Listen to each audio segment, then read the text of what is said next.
Good morning बच्चों। आज हम आपके पाठ्यपुस्तक भारत की खोज से पाठ नंबर 3 का अध्ययन करेंगे, सिंधु घाटी की सभ्यता। और इसके पहले बच्चों आपको बताया गया था कि इसके भारत की खोज के जो लेखक हैं पंडित जवाहरलाल नेहरू हैं, और पंडित जवाहरलाल नेहरू का जो जीवन परिचय आपको बता दिया गया है। तो आइए देखते हैं पाठ का सारांश।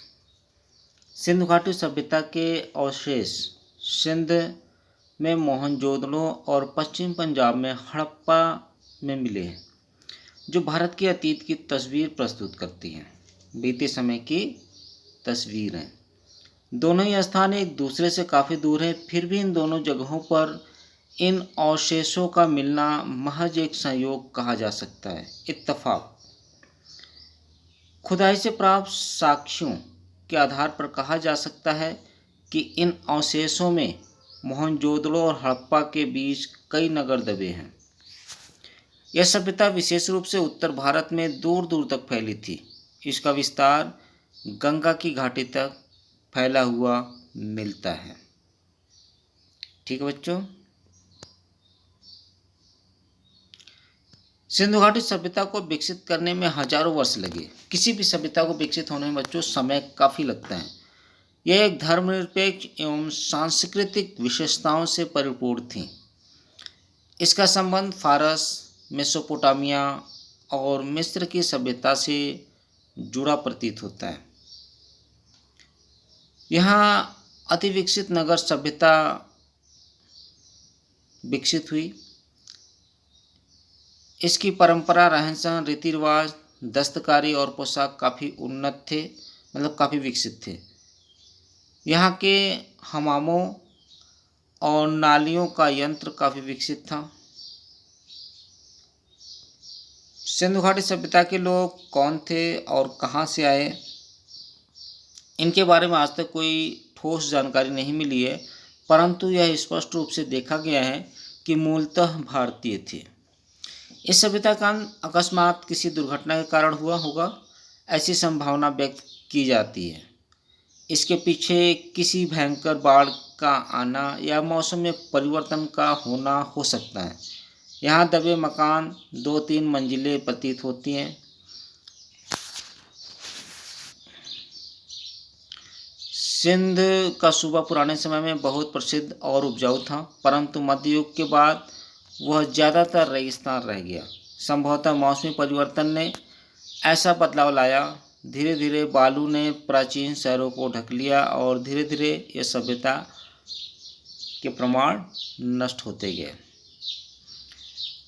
आर्यों का प्रवेश सिंधु युग में लगभग 1000 वर्ष बाद हुआ। शायद उत्तर पश्चिम दिशा से भारत में आए। सबसे पहला बड़ा सांस्कृतिक समन्वय और मेलजोल बाहर से आने वाले आर्यों और पश्चिमोत्तर दिशा से आने वाले कबीले और द्रविड़ जातियों के बीच हुआ, जिन्हें सिंधु घाटी सभ्यता का प्रतिनिधित्व माना जाता है। इससे एक नई संस्कृति का विकास हुआ। वेदों को भारतीय संस्कृति का सबसे पुराना इतिहास माना जाता है। इसके बारे में भारतीय और पाश्चात्य विद्वानों का मतभेद रहा है। जहाँ एक और पाश्चात्य विद्वान वैदिक युग का समय बहुत बाद में मानते हैं, वहीं दूसरी ओर भारतीय विद्वान बहुत पहले मानते हैं। समय निर्धारण का विवाद चाहे जो भी हो, वेद हमारे पास मनुष्य के दिमाग की प्राचीनतम उपलब्ध रचना है जो आर्य अपने साथ लाए थे, और यह ईरान के अवेस्ता के काफ़ी निकट माना जाता है। वेद का हमारे लिए काफ़ी महत्व है। इसमें मानव के उद्धार, काव्य प्रवाह, प्राकृतिक सौंदर्य महत्व है। इसमें मानव के उद्गार, काव्य प्रवाह, प्राकृतिक सौंदर्य और मनुष्य के साहसिक कारनामों का उल्लेख मिलता है। विचार और कर्म की समान रूप से विकसित होती हुई धारा के रूप में उल्लेख किया गया है। इस युग में कला, संगीत, साहित्य, नृत्य, गायन, चित्रकला एवं रंगमंच का काफ़ी विकास हुआ। हमारी सभ्यता और संस्कृति प्रारंभ से आज तक काफ़ी परिवर्तनों के बावजूद भी सतत बनी हुई है। इसका आदर्श काफ़ी तथ्यपरक है। विशिष्टतावाद और छुआछूत की गलत प्रवृत्तियों के बावजूद हमारा समाज फलता फूलता रहा और हमारा संबंध ईरान, यूनान, चीन और मध्य एशियाई सभ्यताओं और लोगों से बना रहा। उपनिषदों का समय ईसा पूर्व 800 के आसपास माना जाता है। उपनिषद में एक खोजी चेतना निहित है जो एक वैज्ञानिक पद्धति को जन्म देती है। इनका झुकाव अद्वैतवाद की तरफ है, जिससे स्पष्ट होता है कि समाज के मतभेदों को दूर करने का प्रयास उपनिषदों के माध्यम से किया गया। उपनिषद का मूल मंत्र रहा, असत से मुझे सत्य की ओर ले चल, असत्य से सत्य की ओर, अंधकार से मुझे प्रकाश की ओर ले चल, मृत्यु से मुझे अमरत्व की ओर ले चल। इसका मूल मंत्र है यरै वेदी चरै वेदी। उपनिषदों में जीवन शैली को आदर्श बताया गया है, परंतु इसके साथ हो यहाँ कुछ ऐसी परिस्थितियाँ पनपी जिसके कारण व्यक्तिगत अलगाववाद और जातिवाद जैसे कुछ गलत अवधारणाओं ने भारतीय समाज को कमज़ोर बना दिया। मानव का यह बड़ा दुर्भाग्य रहा है कि उसने यूनान, भारत एवं अन्य देश प्राचीन साहित्य खो दिया, जिसके साथ बहुत कुछ अनमोल तथ्य खो गए। बाद में कुछ विद्वानों को उन्हें संकलित करने का प्रयास किया। इसी क्रम में भौतिकवाद का उदय हुआ। भौतिकवादियों ने घोषणा की कि विश्वास को स्वतंत्र होना चाहिए, न कि अतीत के प्रमाणों पर निर्धारित। अंधविश्वास और रूढ़िवादिता की भर्त्सना की गई, उसकी बुराई की गई। काल्पनिक देवताओं, स्वर्ग नरक, आत्मा परमात्मा जैसे तथ्यों की आलोचना की गई। रामायण और महाभारत जैसे ग्रंथों में भारतीय आर्यों के प्रारंभिक समय का वृत्तांत पढ़ने को मिला। इन रचनाओं का भारतीय समाज पर जीवंत प्रभाव पड़ा। समाज के कई आदर्श इन महाकाव्यों में प्रस्तुत किए गए हैं। प्राचीन काल में भारत में इतिहासकारों का अभाव था, इसलिए किसी भी भारतीय घटना का सही कार्यक्रम निर्धारित करना कठिन है। कल्हड़ की राजतरंगिणी एकमात्र प्राचीन ग्रंथ है जिससे काफ़ी हद तक इतिहास माना जा सकता है। इसके अतिरिक्त कुछ समकालीन अभिलेखों, शिलालेखों, कलाकृतियों और इमारतों के अवशेषों, सिक्कों और संस्कृत साहित्य के कुछ सहायता लेनी पड़ती है। साथ ही कुछ विदेशी यात्रियों के सफ़रनामे भी उपयोगी हैं। ऐतिहासिक बोध के इस अभाव का यहाँ भी जनता पर कुछ विशेष प्रभाव नहीं पड़ा, क्योंकि यहाँ के लोगों ने परंपरागत वृत्तांतों एवं पौराणिक कथाओं के आधार पर एक अपना ही इतिहास रच लिया। महाभारत विश्व की श्रेष्ठतम रचनाओं में से एक है। इसमें समाज के कई पहलुओं की एक साथ समाहित किया गया है। इसने कई विरोधाभासों को समेटकर एक नए उदार व्यापक सामाजिक विचारधारा को जन्म दिया, जिससे आधुनिक हिंदू धर्म निकला। महाभारत में हिंदुस्तान की बुनियाद एकता पर विशेष बल दिया गया। महाभारत में एक अखंड भारत की अवधारणा की शुरुआत हुई, जिसके तहत अफगानिस्तान का बहुत बड़ा हिस्सा भी शामिल था। दिल्ली से सटा हुआ इलाका हस्तिनापुर और इंद्रप्रस्थ इस अखंड भारत की राजधानी बने। इसी महाभारत का एक अंश भगवद गीता है, जिसमें दर्शन के अलावा शासन कला और सामान्य रूप से जीवन के नैतिक और आचार संबंधी सिद्धांतों पर जोर दिया गया है। पूरे महाकाव्य का केंद्र एक विराट युद्ध है। महाभारत एक ऐसा समृद्ध भंडार है जिसमें संपूर्ण जीवन का आदर्श, राजनीति, धर्म एवं आचार व्यवहार समाहित है। इसमें अच्छे बुरे, हिंसा अहिंसा एवं सत्य असत्य, न्याय अन्याय के सभी पक्षों को उजागर किया गया है। भगवद गीता का स्वतंत्र महत्व है। संकट के समय एक दुविधाग्रस्त मनुष्य को सही राह दिखाने के लिए भगवान कृष्ण द्वारा उपदेश के रूप में दिया गया 700 श्लोकों का यह एक छोटा सा काव्य है।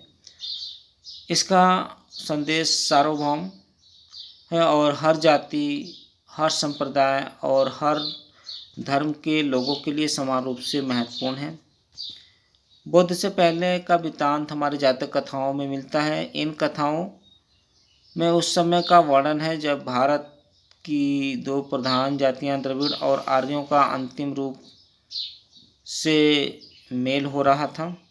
जातक पुरोहित या ब्राह्मण परंपरा तथा क्षत्रिय या शासक परंपरा के विरोध में लोक परंपरा का प्रतिनिधित्व करते हैं, नेतृत्व करते हैं। इसमें तत्कालीन समाज की सामाजिक संरचना एवं आर्थिक ढांचे का पूर्ण विवरण मिलता है। लिखने की परंपरा भारत में काफ़ी पुरानी रही। पाषाण युग की मिट्टी के पुराने बर्तनों पर ब्राह्मी लिपि के अक्षर मिले। ईसा पूर्व 6वीं या 7वीं सदी में पाणिनि ने संस्कृत भाषा में एक प्रसिद्ध व्याकरण की रचना की। इसमें यूनानी लिपि का उल्लेख किया गया है, जिससे पता चलता है कि सिकंदर के आने से पहले बहुत पहले से ही भारत और यूनान के बीच किसी न किसी तरह संपर्क हो चुका था। इसी तरह औषधि विज्ञान की पुस्तकें और अस्पतालों का उल्लेख भी मिलता है। औषधि विज्ञान के जनक धन्वंतरि थे। औषधि पर चरक की पुस्तकें और शल्य चिकित्सा पर सुश्रुत की पुस्तकें प्रसिद्ध थी। इन पुस्तकों में हर प्रकार की बीमारियों, उनकी पहचान और इलाज के तरीके बताए गए हैं। महाकाव्यों के युग में महाकाव्य के युग में अक्सर वनों में एक तरह के विश्वविद्यालयों का जिक्र मिलता है। ये शहर से बहुत दूर नहीं होते थे। छात्र और शिक्षक समूह में रहते थे और शिक्षा ग्रहण करते। बनारस प्रारंभ से ही शिक्षा का केंद्र रहा है, किंतु उत्तर पश्चिम में आधुनिक पेशावर के पास एक प्राचीन एवं प्रसिद्ध विश्वविद्यालय तक्षशिला का उल्लेख पाया जाता है, जो खासकर विज्ञान, चिकित्सा शास्त्र और कलाओं के लिए प्रसिद्ध था। उस समय के लोग काफ़ी खुले विचार के, आत्मविश्वासी एवं परंपराओं पर गर्व करने वाले थे। वैदिक धर्म से कटकर अलग हुए दो नए धर्म आए, जिनका नाम है बच्चों जैन धर्म और बौद्ध धर्म। इन दोनों में ही वेदों को प्रमाण नहीं माना। जैन धर्म के संस्थापक महावीर और बौद्ध धर्म के संस्थापक बुद्ध समकालीन क्षत्रिय थे। दोनों ने ही मूल रूप से वैदिक धर्म में व्याप्त कुछ गलत विचारों का विरोध में आधुनिक आदर्श की शिक्षा दी। इनके सिद्धांत तर्क, विवेक और अनुभव पर आधारित थे। ये वर्ण व्यवस्था के विरोधी थे। अहिंसा, सहिष्णुता जैसी चीज़ें इनका आधार थी। बुद्ध का संदेश उन भारतीयों के लिए बहुत नया और मौलिक था जो ब्रह्म ज्ञान की गुत्थियों में डूबे हुए थे। बुद्ध ने लोगों को बताया कि घृणा का अंत घृणा से नहीं होता बल्कि प्रेम से होता है। मनुष्य को क्रोध पर दया और बुराई पर भलाई से काबू पाना चाहिए। उन्होंने मनुष्य को अपने आप पर विजय पाने के लिए कहा। उन्होंने कर्म के आधार पर जाति निर्धारित करने की पहल की। बुद्ध के उपदेशों ने अपना व्यापक प्रभाव छोड़ा। भारत में बौद्ध धर्म का प्रचार धीरे धीरे हुआ। मूल रूप से यह क्षत्रिय आंदोलन था और शासक वर्ग तथा पुरोहितों के बीच संघर्ष का प्रतिनिधित्व करता था। पश्चिम उत्तर प्रदेश पर सिकंदर के आक्रमण से इस विकास को आगे बढ़ाने में विशेष मदद मिली। जिनमें चंद्रगुप्त मौर्य और उनके सलाहकार मंत्री चाणक्य की अहम भूमिका है। ये दोनों ही मगध के नए साम्राज्य से निकाल दिए गए थे। दोनों तक्षशिला गए और यूनानियों के संपर्क में आ गए। चंद्रगुप्त ने राष्ट्रीयता का राग छेड़ा और तक्षशिला के यूनानियों को खदेड़कर वहां पर अपना अधिकार स्थापित किया। फिर अपनी एक सेना बनाकर मगध राज्य की राजधानी पाटलिपुत्र को अपने कब्जे में ले लिया। उसने एक विराट केंद्रीय राज्य की स्थापना की, जिसकी राजधानी पाटलिपुत्र थी। इसका संपूर्ण विवरण यूनानी राजदूत मेगास्थनीज के यात्रा वृत्तांतों एवं कौटिल्य के अर्थशास्त्र से मिलता है। अर्थशास्त्र में संपूर्ण शासन व्यवस्था, राजनीति, कूटनीति आदि का महत्वपूर्ण उल्लेख मिलता है। चंद्रगुप्त का उत्तराधिकारी सम्राट अशोक हुआ। उस समय तक भारत का विस्तार मध्य एशिया तक हो चुका था अशोक एक बहुत बड़ा दूरदर्शी सम्राट था। उसने अपने राज्य का विस्तार और भी अधिक फैलाया। बाद में उसने बौद्ध धर्म स्वीकार किया और पूरे मनोयोग से इसके प्रचार प्रसार के लिए काम किया। उसका नाम विश्व स्तर पर काफ़ी आदर के साथ लिया जाता है। तो बच्चों, ये रहा सिंधु घाटी सभ्यता पाठ का सारांश। इसके अभ्यास के प्रश्नों को देखिए। इसमें कुछ प्रश्न हैं जिसके उत्तर आप अपने उत्तर पुस्तिका में लिखेंगे। सिंधु घाटी सभ्यता के अंत के बारे में लोगों का क्या कहना है? तो बच्चों, लोगों का ये कहना है कि सिंधु घाटी सभ्यता का अंत अकस्मात किसी दुर्घटना से हुआ होगा। सिंधु नदी अपनी भयंकर बाढ़ों के लिए प्रसिद्ध है। नगरों एवं गांवों को बहा ले जाती है। यह भी संभव है कि मौसम परिवर्तन से धीरे धीरे जमीन सूखती गई हो और खेत रेगिस्तान में बदल गए हों। प्रश्न नंबर 2, ऋग्वेद के बारे में संक्षिप्त उल्लेख करें। ऋग्वेद मानव जाति की पहली पुस्तक मानी जाती है। इसमें हमें मानव मन के सबसे आरंभिक उद्गार मिले हैं, काव्य प्रवाह मिलता है और प्रकृति के सौंदर्य और रहस्य के प्रति हर्षोन्माद मिलता है। इसके अलावा हमें मनुष्य के उन साहसिक कारनामों का रिकॉर्ड भी मिलता है जो लंबे समय पहले किए गए। औसत विज्ञान की पाठ्यपुस्तकों में क्या क्या उल्लेख मिलते हैं? तो लिखेंगे, औसत विज्ञान की पाठ्यपुस्तकों में बहुत सी बीमारियों का जिक्र है और उनकी पहचान एवं इलाज के तरीके बताए गए हैं। इसमें शल्य चिकित्सा, प्रसूति विज्ञान, स्नान, पथ्य, सफाई, बच्चों को खिलाने और चिकित्सा के बारे में शिक्षा को विषय बनाया गया है। लेखक का रुझान प्रयोगात्मक है और शल्य प्रशिक्षण के दौरान मुर्दों की चीरफाड़ की जाती थी। सुश्रुत ने शल्य चिकित्सा के औजारों का जिक्र किया है, साथ ही ऑपरेशन का भी। इसमें अंगों का काटना, पेट काटना, ऑपरेशन से बच्चे को जन्म दिलाना, मोतियाबिंद का ऑपरेशन आदि शामिल है। घाव जीवाणुओं को धुआं देकर मारा जाता था। बुद्ध की शिक्षा पर संक्षिप्त लेख लिखिए।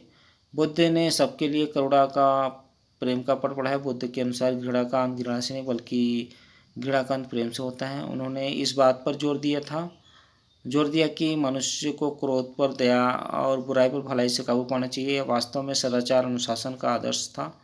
बुद्ध ने कहा, युद्ध में भले ही कोई 1000 आदमियों पर विजय प्राप्त कर ले, पर जो अपने आप पर विजय पाता है, सच्चा विजेता वही होता है। मनुष्य की जाति जन्म से नहीं बल्कि केवल कर्म से तय होती है। तो बच्चों, ये रहा अभ्यास के प्रश्नों का उत्तर। धन्यवाद।